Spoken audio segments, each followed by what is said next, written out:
Well, and you look at the map, and it's patently obvious. Yeah. To anyone with like a fucking 2 brain cells to rub together is like, well, that seems fucking weird, huh? Yeah. Flint is the same congressional district as Standish. Yeah, that makes sense. Yeah, that's a thing that's normal. Yeah. It's a clusterfuck. It looks like a toddler went to town on a cardboard box with a crayon. Yeah, but a really malicious toddler that's really smart with cracking and packing. Yeah, that. that makes a lot more sense than what I suggested. Also, them talking about impeaching Dana Nessel, which is obviously just fucking idiotic. Yeah. No, there was something where I was going with that. Because the Detroit News, I don't know if you saw the article that they ran, where they basically just printed PR for Shirky. We need to get into the Detroit News, because the op-ed section is obviously a mess. But even their regular political news coverage seems to provide narrative weight for the Republicans in general, and especially Shirky and any other lobbyist organization that might be affiliated with him, so like Small Business Association or Chamber of Commerce. They seem to be unduly weighted in the narrative, and they might like get a quote from Sam Singh or some bullshit like that, but like that seems to be a thing that, and when they were talking about the impeachment, which is not a thing right now. It's fucking impossible. They have to get 2/3, just like they do in the United States Senate. Well, I think it's more possible in the Michigan State Senate than it would be in the U.S. Senate. It would have been possible, like they literally could have done it last. But now they're not. You're not going to get anyone to impeach your fucking normal ass. And especially not after they have to redraw the districts. Yeah. But the fact, the way that they covered the story, it was really just they interviewed Shirky and printed everything he had to say. And I think they had a quote from the AG office or something like that. Yeah. It was just, Shirky says, well, impeachment's not off the table. And that was pretty much the whole article. Yeah, and the thing is, like, they don't have, like, and this is why Republicans stay in power, because, like, they're just absolutely just malicious. Like, they realize that there's no chance that it's going to happen, but they're just like, oh, we might impeach her. It's just it's maybe it's a thing that we're going to do. We're leaving all the options on the table. And I guarantee you, if we had the opposite were true, and, like, Schuette was in power and Schneider was in power, but somehow, like, we had the House and Senate, there's no fucking way they would do that. No, they're just like, no. Well, we better just give them what they want because they're not going to sign it anyway. Right, yeah.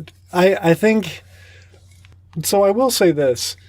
Having been, observing the state government while Whitmer was the Senate minority leader, if she had been the majority leader, I think she probably would have the stones to try to pull something like that, but she's an exception.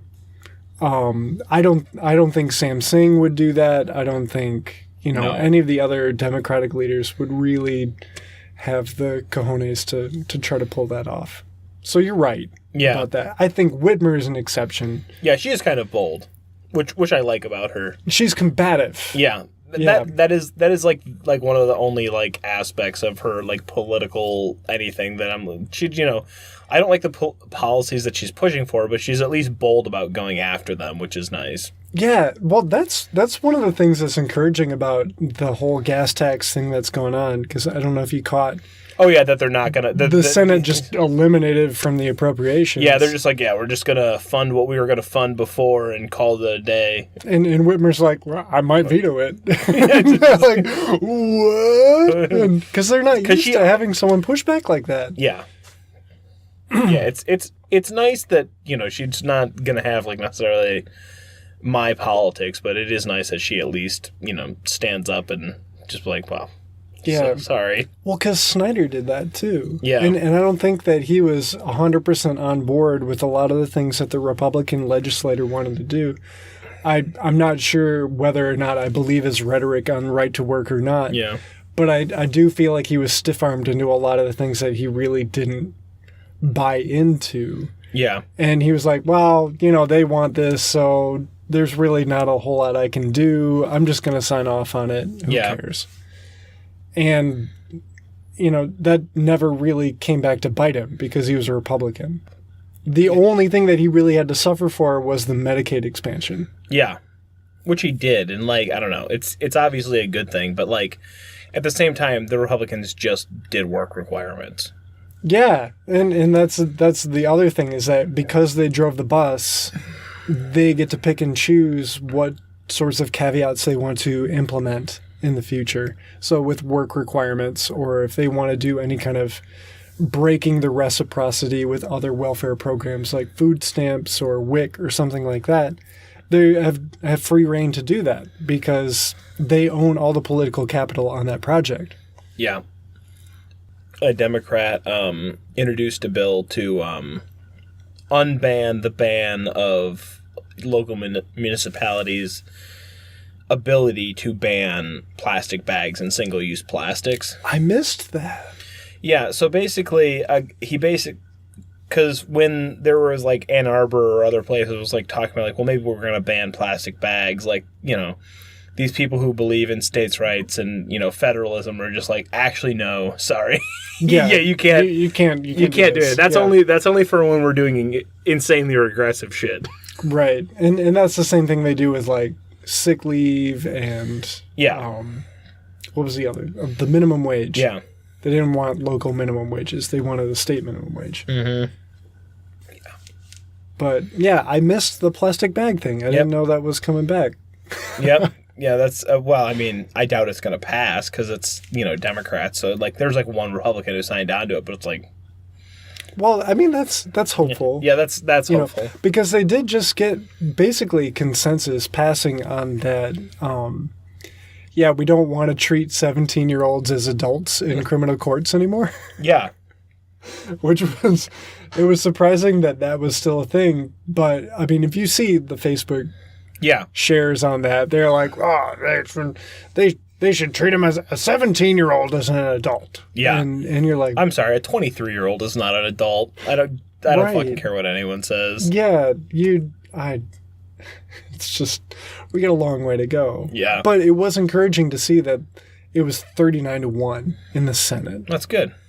And there was one reactionary dickhead who decided that probably because every of them has a fucking some kind of fail-son that they know that they're just yeah, I know that this fucking idiot's gonna do something, and it'd be a shame if he went to jail for whatever dumb fucking thing that he did. So. Someone is gonna call an ambulance when he ODs on heroin, and then I'm gonna have to bail him out, and then I'm gonna look like a dickhead. So yeah, let's just fix this right now. I don't think that's it, but it would be funny. Yeah. But it's interesting to see how popular opinion got us to that point where we thought it was a good idea to start trying 17-year-olds as adults. We really are. Americans are just a fucking bunch of Philistine maniacs. Well, I think Michigan specifically, because there is this coded language that happened around this debate. And I remember that Mike Cox was a big proponent of this back when he was AG, where you're centering the debate around stuff that happens in Flint and Saginaw and Detroit. Mm-hmm. And, when you look at the different crimes that people tend to think of when you think of these areas, they're racially coded behaviors. Yeah. So what we're saying is that, 17-year-olds who are clearly feral or something like that, we want them locked up. We don't want them to participate in society. And sort of backtracking on that seems like level one, but at least we're all on the same page. Yeah, at least we're finally children are not actually adults. Yeah. Unless they're in the eyes of cops, and then, we could short circuit this and just shoot them. I think that might be the thinking on this. I don't know. So, may as well get into it. This is Flack Racket Radio. We are a podcast about Michigan politics with a lens specifically on media and the left. Yeah. This is my co-host. I'm Boris the Younger. And I am the Menshevik. Today we're going to be talking about a few things that are in Michigan politics. One of which being our Attorney General supposedly having the chance of being impeached. Yeah. Also, we're going to be talking about... Fuck. I can't believe that's a real thing. Yeah. I'm sorry. I didn't mean to interrupt you. No, you're fine. It's so just, surreal. Yeah, it's absolute fucking scumbag Mike Shirky. We're also going to be talking about the kind of recently breaking news of the 3-judge panel ruling that basically the Republicans have to redistrict the entire state for congressional districts and for state house stuff and state senate. So and the Republicans are just not having it. They're like, not. We're taking this all the way yeah, they're to the Supreme Court. Yeah, they're probably going to appeal it, and that's fun. And we're going to talk about the Fourth Amendment type. Oh yeah, the now in Michigan is really rad. You're guilty by association. So if you're in a car, so that's pretty cool. Everyone loves it. Yeah, you don't want to drive with someone who is guilty of something. Of guilty of it, basically. Certainly, anything. do not carry anything illegal on your person while you're driving with another person who's guilty, because you're also guilty, and you can be searched. And it's legal now, so everyone loves it. It makes me feel really safe. Yeah. And it makes me feel really protected and served. It's certainly because cops never step over their legal boundaries in the first place. So. Absolutely not. No, that's never. not a thing. No. They are, they keep us safe. So. Right. Yeah, if there are any cops listening to this, we respect the badge and the gun. And definitely the gun. Yeah, the gun part especially. So, if you ever pull us over, then we'll... I will absolutely act the super most normal I ever have. Every single time I've been pulled over. I will be super casual. Yeah. And you probably won't find anything because I'm a fucking Boy Scout. I'm very boring. Sorry. Please don't bother me. We just don't like that it happens to other people. And that's a normal thing, I think. Yeah. So our illustrious... State Senate Leader Mike Shirky of Clark Lake has decided that, he is going to, put on the table that he's, has the option to impeach Dana Nessel. Yeah. Despite the fact that he doesn't actually have the votes to do that, it's just equally as dumb as impeaching Trump. And because, they're not going to convict in the Senate in either place. It's not going to happen just because... Nessel hasn't even done anything. No, that's a good point. You can keep going. I'll just come back to it. Yeah, Nessel has just basically said, I'm not going to enforce, shitty laws. And, all the conservatives I've seen on Facebook and other places are, shitting their pants. It's you don't get to choose that. I'm like, that's literally what the executive branch does. They choose which laws to enforce and how hard they enforce them. That is literally the entire point of the executive branch. I don't love our Constitution, but that's what it fucking says. What do you want from her? Yeah, I don't know. Because she has done literally nothing on the issue that they're mad about. Because what she said is that if there is a Michigan state legislative ban on abortion, which there already is, right, which already exists, she won't enforce it if it's overturned at the federal level. And the Republicans just absolutely filled their diapers. Yeah, it was sad to see. And you're like, one, this is 100% a hypothetical situation. And also, if there wasn't a ban on abortions and we had a Republican AG, you'd have him foaming at the, and I say him because it's probably going to be a him. Yeah. But foaming at the mouth, ready to prosecute people who are killing babies. Yeah. And they would be 100% for it. So at what point is this just, does this stop being a statement of the political belief a statement of just like, we have all options on the table and we're just pursuing any political option to neutralize the threat of an AG who actually hasn't done anything. And, like overt fascism, I think. And just the fact that, like, they're threatening to reduce her budget by 10%, and they're, also, I mean, Bill Schuette just didn't enforce any environmental laws the entire fucking time he was in office. So it's just like, yes, 100%. You're fucking absolutely hypocritical, which I mean, like, there's no hypocrisy argument for me, because everyone's hypocrites. And that's like a dumb way to understand power, because, if you're in power, and you're not using the system to, your fullest extent, you're an idiot.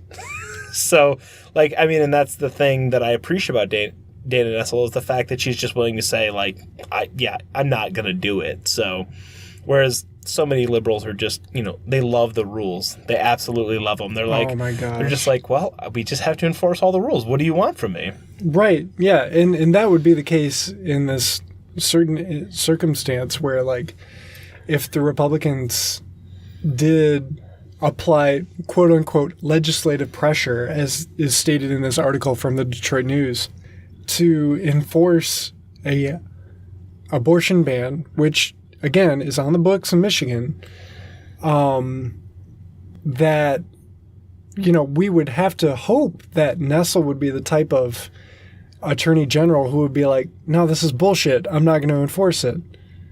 And if I can't stress this enough, if the shoe was on the other foot and there was no abortion ban, and there was a Republican elected AG and a Democratic legislature, there would be no discussion. Yeah, it would be, yeah. I just, because she's done a couple of things already, and I don't want to say that she hasn't done anything. It's just, this was the straw that broke the camel's back, where she said she wasn't going to enforce an abortion ban. But she's already, call this something if you want, she's offered advice on line 5. Mm-hmm. Again, which Whitmer didn't take, and is just like trying to negotiate from a completely idiotic point. But anyway, right? The same-sex adoption. Yep. Which has moved the needle. Which her opinion basically forced a bunch of Christian organizations to say, "Okay, fine, we'll adopt to gay people." Right, which was controversial according to state and federal law. Yeah. So, like, not a hard and fast state law on that either. Yeah. It was really just advice and regulation. So, I don't understand why. Well, I do understand. It's because they don't want to actually accomplish anything. Like, they're just throwing out this impeachment language right away. And again, like, this is... The news media, this is where I have my biggest complaint. Because Detroit News is reporting from an interview on the radio with Shirky and talking about impeachment with a person across the table from you on a radio station. That could definitely be treated as a throwaway comment. Yeah, especially when you're talking. Were they talking to Nolan Finley? Yeah, Nolan Finley from 910 Superstation. Yeah, yeah, absolute. Yeah, he writes for the Detroit News and is a right wing sociopath. Right. Yeah. So you could read into this interview however you like. Fine, whatever. It's not necessarily newsworthy. It's red meat for the chuds who listen to AM radio. That's exactly it. So if you pick out that impeachment talk, like, oh, they're not throwing away impeachment, it's like, what is the political function of that? Because you don't have anything to impeach her on. She hasn't broken any rules. She hasn't declined to enforce any laws. She's just advised and consented. It's literally just to get the hogs excited. Right. They're like, oh, we could get rid of her. She hates Christians. She doesn't like the oil companies. Like, we can just get rid of her by vote. Like, totally ignoring, by the way, the fact that if they impeach the AG, like, the governor is driving the bus at that point. So they'd have to get rid of Gretchen Whitmer as well. And that's... Well, and they don't have the votes in the Senate to convict. either. Right. Like, we're not even going to get to that point. But, like, even Yeah. if they succeeded, even in their greatest, wettest dreams, they got rid of Dana Nessel, they'd still be fucked. So, like, what is the point of talking about this? And you're right. It's just to stir people up. And that's honestly what the right wing does a lot better. They give red meat to their base. And, like, I don't know, like, there's no equivalent for that on the left. Like, you know, there's not a network of left-wing podcasts in this state or a network of left-wing radio stations in this state to basically, like, scream at Gretchen Whitmer to tell her to shut the fucking Line 5 down and quit playing, you know, cute with Enbridge. Yeah. I mean, because basically the biggest left-wing anything in the state is, you know, Michigan Radio, which is sponsored by Enbridge. Oh, shit. Yeah, I forgot about that. Yeah, no, like our I mean, they're obviously not left-wing, but that's the closest, largest force of any kind of, even just central anything. Everything else is just, like, insane right-wingers on the radio. the closest thing we get to left-wing agitprop. Shit. Too much whiskey, sorry. It's okay. We can just edit that bad boy out. Nah, don't worry about it. I just, like, the closest thing we get to the, like, similarly agitating propaganda on the left in the news media is either income inequality, which we just had that publication about CEOs versus median employee wages. I think that was fine. I don't think it got enough play as it deserved. And climate change, which is like a non-starter as far as agitprop is concerned, because you either believe it or you don't. You think it's important or you don't. And even if you think it's important, that doesn't necessarily mean that there's anything you can do about it. So what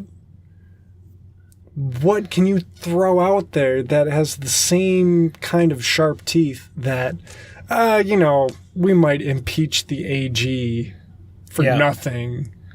We don't have anything like that.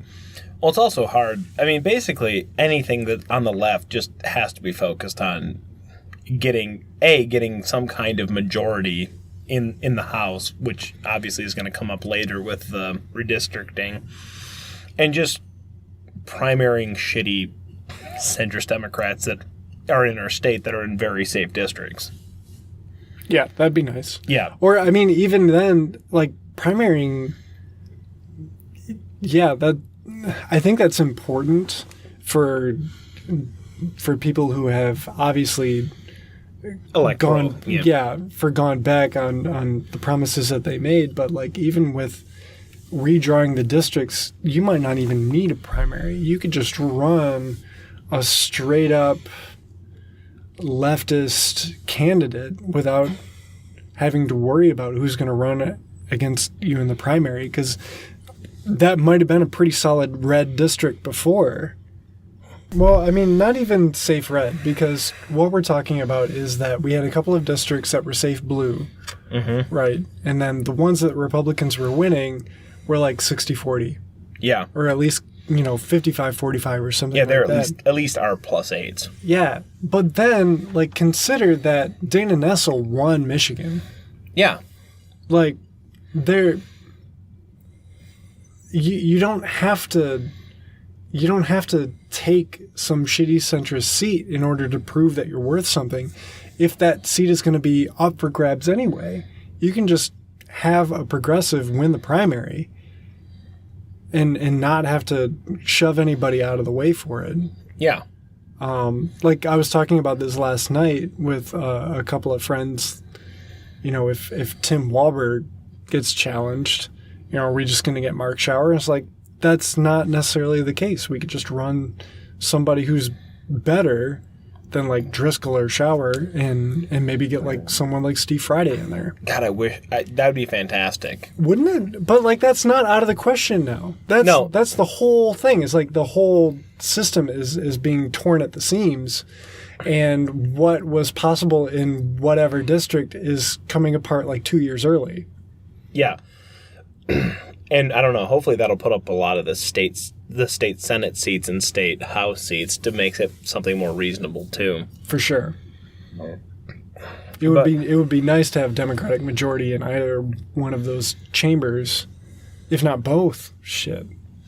I don't want to get nuts. Yeah, I don't know. Because if you go into 2020 with the census happening, that's, realistically how the Republicans got such an iron grip on power is they're just like, I mean, the thing is it was just liberals being fucking idiots. And because literally the Republican strategists were out loud saying, we're just going to take power and put all this money in the state house so that we can gerrymander the ever-living fuck after this census. So there we are. It should have been a red flag. Should have been a red flag considering they were saying it out loud. Right. But yeah, Democrats were just like, but what if we spent all the money on the presidency always? That'd be great and successful. And then they fucking got their ass owned. Hey, well, Obama won Michigan. Remember that. That's important. Yep, and he only lost, 900 seats across the whole country? We don't have to get into the specifics. There are 58 states in the country. Exactly 58. No, I don't mean to go, yeah. As someone who has misspoken like that so many times in official capacity, I have no ground to shit on him for that, so I shouldn't go there. So, speaking of, not speaking of anything, no transition Good there. segue. Yeah, no transition whatsoever. We're just going to start talking about the Fourth Amendment and how it's weakened in Michigan. It's a good amendment, and that sucks. Side note, did you see that the tire marking's not legal anymore? Yeah. Fuck yeah. Fuck you, traffic cops. I feel bad for them. Every time I see one in Lansing or Jackson, they just look like they're always having the shittiest day they've ever had. You remember that scene have you seen Office Space? Yeah. Where he describes every day that I have is the worst day of my life. The therapist's the meter maids definitely are not having a good one ever. Right. Now they don't even get to chalk your tires. Right. Well, I mean, it's less work. Yeah, you're just I guess. You just drive around and figure it out. You just look, you're like, I guess that car's been there for that long. It's one less metric. I think this is a win. I think so, too. Anyway. But, yeah, now a judge has ruled that in Michigan, if you're a person in a vehicle, a passenger, you no longer have a expectation of privacy. So basically, if your friend gets pulled over and you're in the car with them and they're doing some suspicious shit, now all of a sudden you're also suspicious. Yes. That's great. Yeah. I mean, it's just super annoying because, the whole thing that Americans have this fetish with cars is it's their own private domain, The reason I don't want to drive a bus is because what if I had to sit next to a poor? Or what if, I had to sit next to a person I didn't care for their smell? Those are both perfectly legitimate complaints, I think. Yeah, and, so when you're driving around in your car, it's your own private vehicle, and that's why we have so many fucking roads, and that's why we need so many parking spaces in cities. But, now when you're driving in your friend's, so-called private car, the state just has the right to be like, your friend's suspicious AF, so now you are too. Neat, I'm going to go ahead and search you now. Enjoy. Right, yeah. Let me go get my dog. Yeah, just I'm gonna call my friend. He has some dogs. And yeah, it's I just wish that some of the people who are really nutted to the Second Amendment would give a shit about the Fourth Amendment. Oh, and that's some bullshit. I'm going to go off. I know this is digressing, but I don't give a fuck anymore. Because in your car, if you have a gun in your car and it's not on your person, it's considered concealed. Does that make sense? Yeah. Okay. If it's in your glove compartment, if it's in your console, if it's reasonably accessible to your person, then it's considered a concealed weapon. Yeah. And you need a CPL in order to do that. I mean, even if you have it on the fucking dashboard, it's considered concealed because it's inside your car. And you have a reasonable expectation of privacy. Thank you, Louis Brandeis, to have a gun in your car that isn't accessible to anybody but you. Correct. But then... What if I have it duct taped to my forehead? Look, do what you want. Like, as long as you're not drunk or high or poor or a black person, then you can You're good to go. can do whatever you like. But then you get decisions like this, which seem to ignore all of the situations in which we have decided that we have some sort of expectation of privacy based on previous decisions, based on previous ideology and thought that is developed, if I may be so bold to say, around white people. Yeah. Specifically around guns. And I really want to hammer into this because if it was anything but guns, it's fair game. Like, police can search you down. They can check your floorboards. They can check your trunk. They can check your pockets. They can, like, take your pants off and check your butthole. Like, that's fair game. But if it's a gun, then you get all of this flack, all of this lobbying pressure on that not happening because it's happening to people who are supposedly insiders in the power game. Yeah. And that's not supposed to happen. So, like, I think this is just another example where we're demonstrating that the Fourth Amendment and the Second Amendment and any of the other amendments only apply to you if the cops decide that you're an in-group person. Yeah.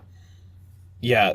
Cops do not very much respect black people's right to bear arms. Not so much. Right. Well, I mean, yeah, we can go into Philando Castile. I think that debate has been had to death.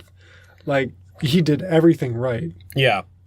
I'm coming from a family, I'm the only person in my immediate family who does not have a concealed pistol license in Michigan. Like, we've confirmed he did everything right, and he still got his ass shot. Like, yeah.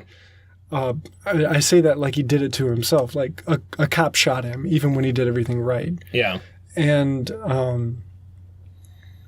clearly a violation of his Second Amendment rights. Clearly a violation of his Fourth Amendment rights. Clearly a violation of his First Amendment rights. And at what point do you say, this is not a discussion about rights anymore? This is a discussion about what you can feasibly defend. Yeah. And this is just another extension of that discussion, in my opinion. Yeah. Americans are just such absolute softies on their rights. It's no wonder that, the state has been able to push back and push back and push back because, they're just terrified of everything for no fucking reason. Just, oh my God, terrorists are going to bomb my Dairy Queen, so it's good that the NSA can look at all my emails and, it's good. We got to be able to, cops should just be able to, like, search every single person because, what if they had a mild inconvenience? That'd be really sad for them. Right. What if he had fentanyl in his backpack that he was planning to use as Asian mist? Yeah. Yeah, he was just going to... It's just absolutely ridiculous. And, there's nothing you can do about it now, but, like, it's honestly ridiculous. Like, you just have no privacy rights whatsoever. I just imagine, like, one of the founding fathers, like, a cop comes up to them and is just like, so you're riding on a horse, and I noticed you have a gun. Your friend has a gun over there. I'm just going to search all of you. Like, they would have fucking shot that cop. Right. I can see your, are those your real teeth?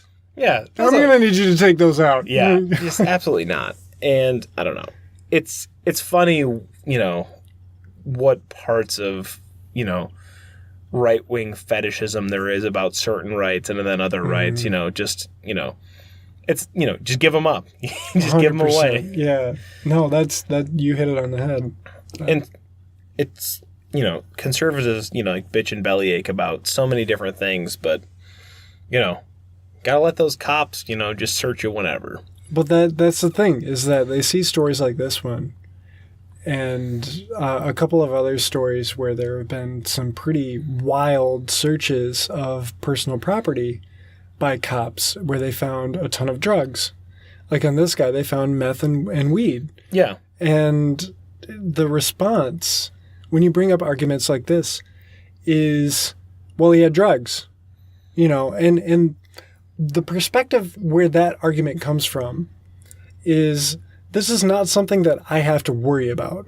Because I don't have meth or drugs. Right, exactly. So for some reason, there's a subjective case where this amendment, this fundamental protection of personal space, this protection of privacy and personal autonomy does not apply because... the person was doing something wrong.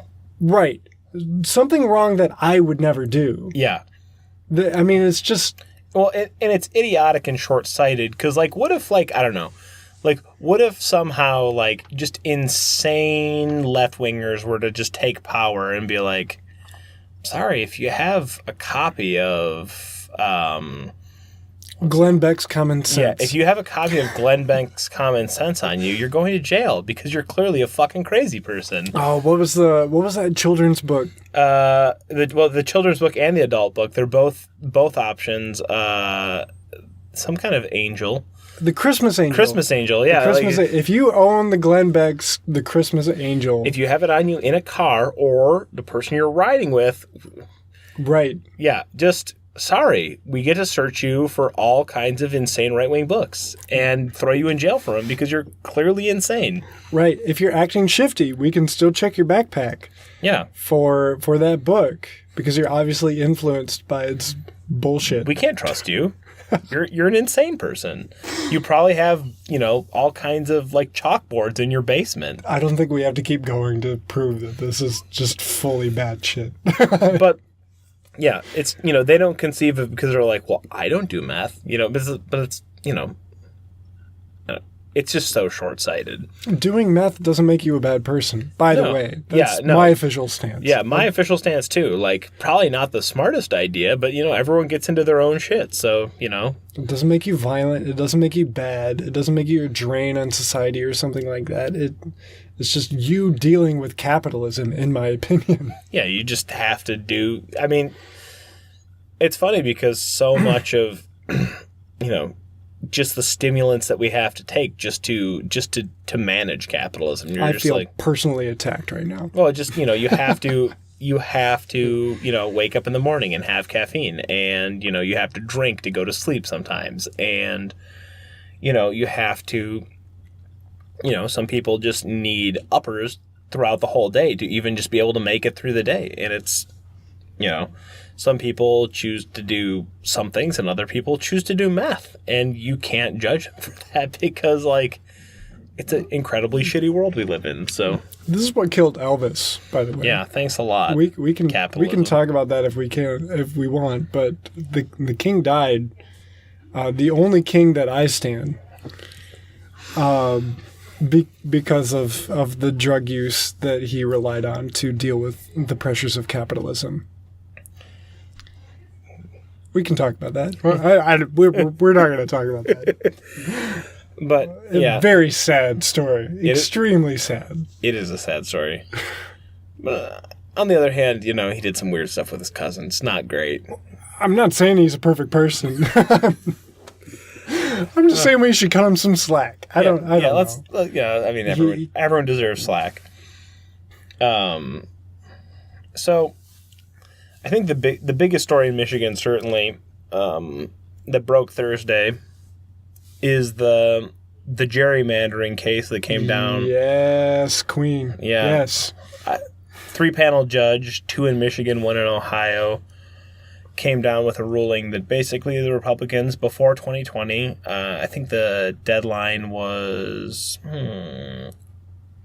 Oh, don't make me look it up. I think it's August. Don't look it up. It's sometime... I'm not going to look it up. It's sometime in the fall. They have to come up with new maps for a bunch of different congressional districts and basically almost all the state Senate districts and Good. a ton of different ones for the House. So it's going to be great. Republicans are absolutely not going to do it. They're going to appeal it to the Supreme Court. We'll see what happens there. And they're going to hope that they get a stay. Because the Supreme Court has already did the Maryland case, and I can't remember what the other case is, but they're hoping that they get a stay. The person in charge of that is Kagan? Right? Kagan. Yeah. So she'll decide whether they get a stay or not. I hope they don't. We actually don't know why Kagan is in charge of this, so if anyone understands that, please tweet at us at Flat Racket Radio. Yeah, we need to know. I heard it somewhere. I can't tell you where. I apologize to whatever source I'm stealing this from. Yeah. But hopefully, may have been the Detroit Free Press. I'm going to say I learned that from the Detroit Free Press. It was probably not the Detroit News. It was definitely not the Detroit News. Fucking chuds. The worst. Sorry. But what's important is basically the Republicans are either going to have to be forced to redraw districts or the court is going to redraw them for them, which, I mean, to me is the preferable option, is having the courts redraw them, because Republicans are in charge, so they're going to do it in the shittiest way humanly possible. I mean, in the court might accept some of that, but my hope is just that the court draws them. I think this is exceptionally ironic with the passage of Proposal 2 in Michigan, where we had a huge majority decide that politicians shouldn't be drawing their own political boundaries. And to have this come up right after that passes, to the point where the court basically decides that if they don't get it done in time, that they're going to Pennsylvania them. Yeah, and that in Pennsylvania, that was a lot of gained seats for Democrats. Right, yeah, because the Republicans just ran the clock out, and the courts just redrew the districts. The court was like, I wasn't actually fucking around. I'm just going to draw your district. Sorry. Right, and then in Michigan, we decided by referendum that we wanted an independent commission to draw the districts. So I don't know what would be the result, because I'm assuming that the courts would redraw the districts for the special election, and then after the census, we would have an independent commission that drew the districts again. Yeah, I'm curious, because that is going to be a lot of work. But it's interesting because they basically said, you guys fucked this up so bad that, like, you have to have elections for all you people, no matter whether you're whether you're supposed to have an election this year or not. So there's a bunch of basically senators who have been only in for 2 years, and it's kind of up in the air whether they're going to be allowed to run again, because they're only allowed 2 terms to win 2 elections, and that's no, yeah, some of them would term out. Yeah, a lot of them would term out. I think that has been decided that, if that's the end of your second term, then you're done. Which is actually fantastic, because, Republicans are smart and they'll start grooming people ahead of time to get ready to start running in these districts. But if they don't have the time to start running in the, getting that process ready, they haven't thought about who's going to take Jim Ananich's seat. They haven't thought about any of those things. So probably they're a little bit ill prepared for this. I mean, it doesn't matter because the Democrats are much more disorganized and ill prepared. So, but I mean, I think that honestly resounds to the more progressive leftist energy in the party right now, and hopefully that'll involve a lot of good candidates being put out there. Yeah. 2 things. First, as Michael Jordan says in the meme, fuck them kids.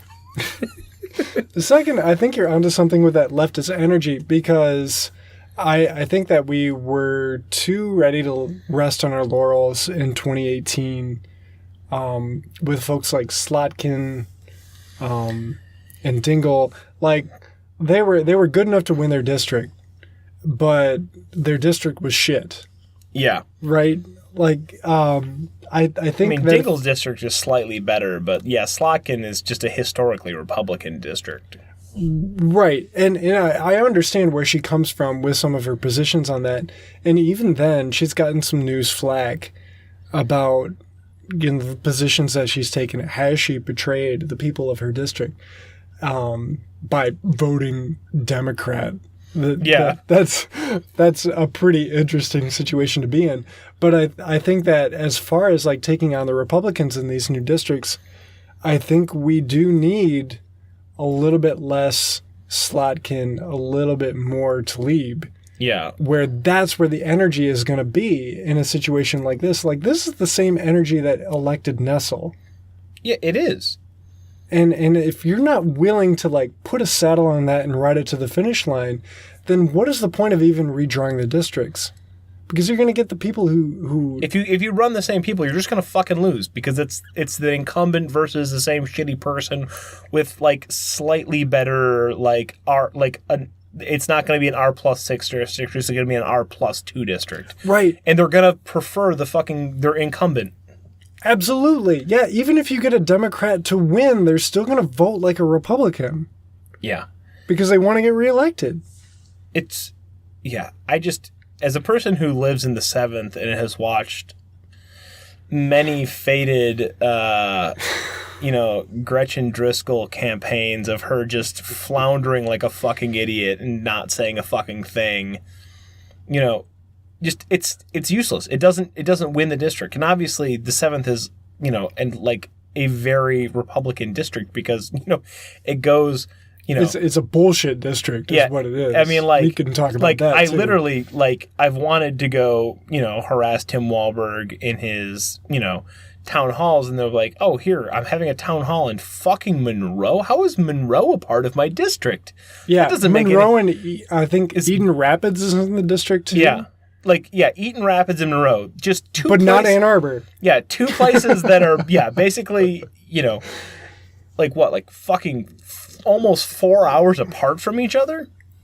If you drove from Eaton Rapids all the way to like the furthest corner of the district. Yeah, if we have any listeners who are not from Michigan, we tend to measure distances by how long it takes to drive between them. Miles aren't real things here. They're not real. We're not a metric. We're not an imperial. We measure distances in time. So you're welcome. This is better. Just get used to it. And... it's useful because, in the end, you're planning your day on how long it takes to get somewhere. And if you're driving, 5 minutes in Ann Arbor, that's like a 30-minute drive. And if you're driving 5 minutes in the country, that's, a much longer distance. But, our way is better. Fuck you, people. Sorry. Needless to say, if you have people who are in the same district who are 4 hours apart, that is a bullshit district unless you're in the UP. Yeah, there's no people. I mean, shout out to Upper Peninsula DSA. I can't even imagine what it's like to organize. I'm so sorry, you guys have it. Yeah, good luck up there. But I mean, at least in the Lower Peninsula, much more population dense down here. And that's the thing. If you look at the map of population density in Michigan, having a district that encompasses both Monroe and Eden Rapids, when you're bypassing Detroit, you're bypassing Ann Arbor, you're bypassing Lansing, it doesn't make any sense at all. Yeah, you're just like, what are like the shittiest conservative places in the state? Let's just stretch it all out and put it into one district. And you ask the question, what do these people have in common? You're like, ideology. They live outside of cities and hate black people. That's it. You're like, oh, perfect. Yeah, of course Wahlberg wins by 20 points. Like, what else would happen? Yeah, I think she only lost by 13 points. Sorry. To be fair to... I hyperbolize in my brain. Like, I can't remember. Yeah, she lost again by... slightly less than she did the year before on an enormous wave election. But, like, Wahlberg isn't a strong candidate. Can we talk about that? Yeah, like, he's a dipshit. Wahlberg, I'm sorry, wins the award for person... I mean, he might not be a child molester, but looks the most like a child molester of any human person that is in the United States Congress. He looks like, if someone were to be like, oh, Tim Wahlberg's a child molester, you'd be like, well, yeah, did you see him? I mean, aside from Jim Jordan. Yeah, that's true. Yeah. I mean, who is probably a child molester. Yeah. He's from Ohio. I'm biased. We don't have to talk about that. Yeah. But yeah, he used to be a pastor and basically just falls in line with like every single just Republican chud there is. There's no distinction between him and any other, chud in any other district. Right. Well, you look at the tagline that he gets because you have to tell where each politician is from. So like with Rebecca Warren, Ann Arbor, like where else could you be from? But Tipton, Jackson. Tipton. You're like, where the fuck is Tipton? Yeah, it's over by Brooklyn somewhere. It's between Yeah, it's between Brooklyn and Ann Arbor, basically. Yeah. And you're like, well, it's so not Monroe, not Jackson. There's literally there's like not even a stop sign in that town as far as I know. Yeah, so if you think about that, he represents a lot of people, but based on where he's from, he represents like 100 people. Yeah. Just psychopaths who live in the country who, are... that's redundant. We're in Michigan. but like, yeah, he the only thing they have in common is ideology. And that's where the Supreme Court came down. They're like, well, you can't just draw districts based on ideology. Yeah, there has to be some kind of community. I have nothing in common with a person who lives downriver or in Monroe. I don't have anything in common with the person who lives across the street from me sometimes. But yeah. like, you can't separate us based on what we think about politics. That's not how it works. Yeah, it's just, I don't know. I really hope this redistricting seriously fucks over a lot of incumbent Republicans. It's going to be great. Yeah. And if it leads to primary challenges against some of the incumbent Democrats, I think that's good too. Realistically, you just need to get rid of basically everyone but Rashida Tlaib. They all suck. Yeah, Tlaib is great. She is great. Free Palestine. I can keep going on that, but I think she's one of the few people who isn't afraid of saying what needs to be said in order to get reelected. I mean, like Dan Kildee, you're the fucking mayor. Jesus. You're not the mayor, but you represent such a fucking, you're always going to win your seat. Quit being such a fucking coward, dude. Yeah, he has Flint and Bay City and Standish. Like, it goes, I will say, he wins the award for the weirdest shaped district. Yeah. But you can see what the thinking was behind that. Like, oh, these are all union towns. Yeah. He'll just win it by a landslide, and we won't have to worry about him. Yeah, and if it was separated in any kind of normal way, all the Republican ones around there would have a much harder time winning. Absolutely. Yeah. Like, can you imagine a Republican... a Republican would probably have a coin flip over Bay City, but that's a pretty strong union town. It really is. So, like throwing it in with Flint takes it out of the consideration. And redrawing that district is really going to make that a lot more competitive for Molinar. Yeah, I don't know. I don't know what that's going to look like now. Yeah. I don't know. I hope basically the left with kind of like the Bernie Sanders campaign going on is creating just a ton of energy on the left. So I'm really hoping that, it doesn't all get sucked into Bernie Sanders' campaign, and a lot of it can go towards primarying just, like the people who, like you've mentioned in probably previous podcasts that have gone into the dustbin of history as that they weren't good, has just kind of, it's these people that like the party establishment, in what it is just like, well, we're just going to run this person every year. And then after that, they fucking disappear until which time, like you try to run a progressive and then all of a sudden they're like, oh, no. It's my turn to fuck this up. So sorry. I need to, stomp from one Rotary Club to the other until which point I fucking lose again by eating shit because I want to be part of the Problem Solvers Caucus and the New Democrats and, stand for nothing. Because, it's and that's why Democrats lose, is because they're losers at heart. And they blame it on the Russians. Yeah.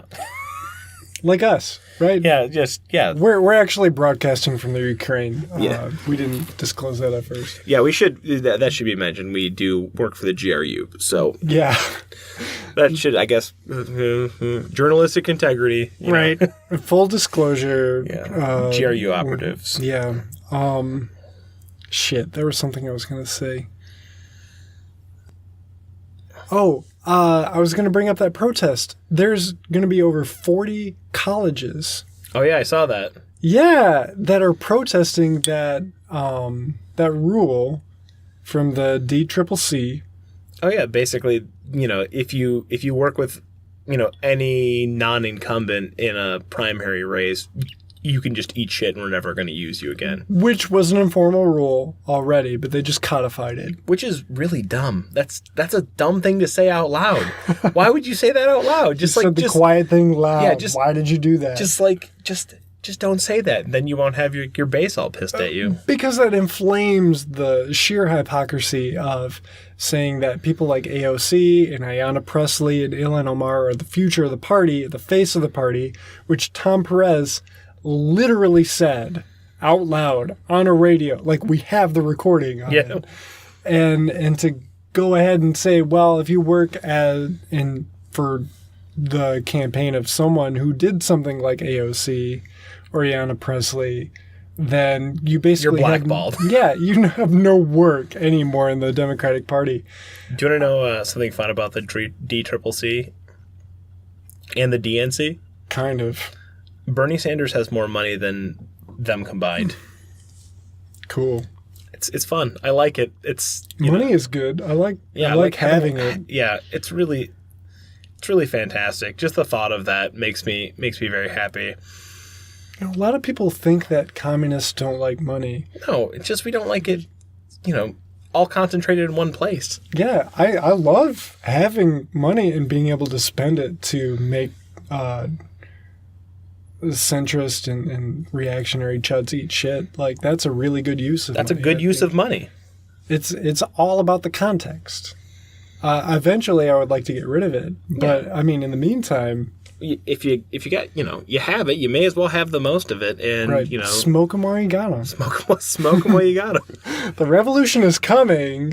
Use your money to make your local reactionary chud politician eat shit. That's what you're supposed to do with it. Right. It's what Jesus would want. It's literally. For all of you Orthodox people listening to this, Easter's coming up, and you know what you need to do. Beat the shit out of a banker, because that's what Jesus would have done. Make a whip and just chase him out of wherever you... Sorry. Go into Wells Fargo. I'm going nuts. Do you want to do the pitch? Yeah. Should we do the pitch now? Let's do the pitch. This is a good time to ask for money. Yeah. So, speaking of money... we rely on your money. We're never going to take advertisement because I can't imagine hawking toothbrushes or websites. I would rather punch myself in the dick. Yeah. Yeah, hot pins in the eyes. Just absolutely awful. So if you want to throw us a couple of bucks a month so that we can, make this a larger focus, as we both have real jobs that don't involve talking into a microphone. Yeah, thank God. So you can hit us over at flackracketradio.com / nope, that's not true. Flackracketradio.com? Yeah, I reserved a domain name. Just kidding. Didn't actually do that. Patreon.com / flackracketradio. Go ahead and if you don't have the money or you're not inclined to, but you still want to help the pod, go ahead and leave a review at iTunes, Apple, iTunes. What else can you leave a review Play Store, Stitcher, all the places that you can actually leave a review. Do that because that helps make us visible, so that when people search Michigan and politics, they don't fucking see the MERS News Network pop up in their feed. Good God. That'd be terrible. Yeah. I mean, because that's what happens. Like, you see MERS, and you see the Michigan Big Show, and you see, obviously, the NPR one. Look, stateside. Stateside, yep. Friends don't let friends listen to the MERS Monday podcast. I do that for you because I hate myself. Yeah, me too. We're not going to that tiki bar. We're not going to John Yob's tiki bar. Yeah, it's not happening. But yeah, so I mean, I feel like I deserve money for listening to MERS. That's all I'm saying. Yeah, pay us, compensate us for our loss and our grief. And if you don't believe me, go listen to a few MERS podcasts, and you'll be like, "Guy's doing the hard work." Don't actually do that. Don't, please don't. Please don't. That's a PSA. That's harm reduction right there. Don't listen to MERS. And listen, It's not good for your mental health. it's terrible. It's bad for your mental phone health because there's like a 50% chance you're gonna fucking huck it across the room while you're listening to it. Just like unplug it. You might not even have the pre-thought to unplug it. You might just be listening to it, have your headphones in. I hope they're not the suction cup kind because it's gonna hurt. And you're just gonna fucking throw your phone across the room because Kyle Malin's gonna say something fucking idiotic. Anyway, so. Oh, do you wanna talk about that guy in Warren? I don't know a whole lot, but I just want to tell people. The guy in Warren? Yeah. You mean the libertarian communist who's running for office? Yeah, for mayor. Yeah. I don't actually know anything about him. I don't know anything about him either, except for the fact that he exists, which is close enough for me. Go fucking vote for that guy. And he has he's from the Detroit DSA. Oh, Kyle Minton. Yeah. Minton. Yeah. He has his support, right? Yeah. He said that he's a good cool. comrade, and that's good enough for me, honestly. Go knock some doors for this guy. Yeah. Go tell him that he means something. I want the people who the place I learned of him was on another podcast that I listened to, the Ballinger. The Friday Morning Podcast, which is the podcast associated with the Ballinger Report, which is just another paid newsletter that you have to pay for. But Jesus.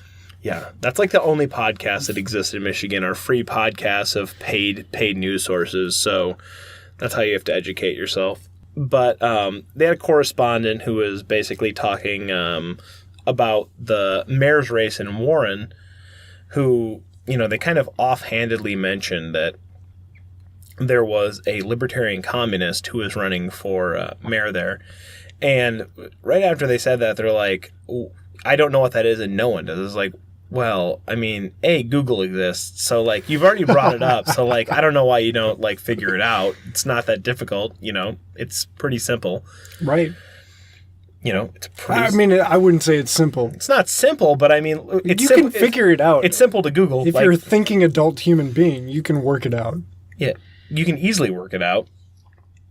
But they're like, no one knows what this is. But, I mean, realistically, I would love for these dumb shits to have to come back and be like, yeah, this guy got, like, a large chunk of the vote. That would be absolutely fantastic. Listen, can you imagine the kind of shitstorm that would happen if Warren had a libertarian communist mayor? And they're like, fuck all y'all. We're a commune now. Money is abolished. Work is over. All the police, find a new job. Right.